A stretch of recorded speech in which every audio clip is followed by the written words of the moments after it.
ikke på. Det troede han simpelthen ikke på. Så. Men det er sgu rigtigt. Jamen, det troede han simpelthen ikke på.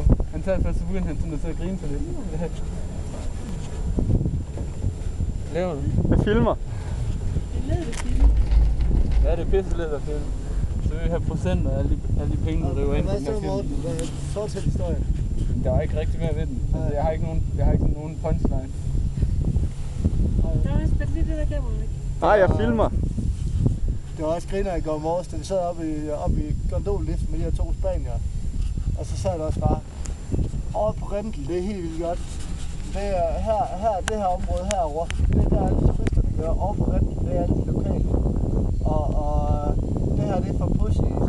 Og jeg kan se på jer, I er i hvert fald heller ikke turister, og så er det også alt for lort af. I er i hvert fald ikke turister, og det er I da slet heller ikke. Du sad bare i øvrigt alt muligt på en, og de sad også sådan lidt sikkert i spurgte på noget. Så konfererede det lige på spansk, for lige at finde ud af, hvad det var, der spurgte om. Det er sådan, han er sgu da en idiot, ham der, han ikke? Du må bare svare et eller andet. Jeg var faktisk rimelig stiv på det tidspunkt. Ja, sådan lidt. Jeg sad bare lidt og skumlede og grinede lidt på mig selv. Og så der var den der, hvor er I fra i Spanien? Madrid, Valencia. Det var fandme hårdt. Madrid, Valencia. Ja, det er en fed udtale. Det var kanon. Så sad jeg sådan lidt, om jeg skulle overveje at spørge om et eller andet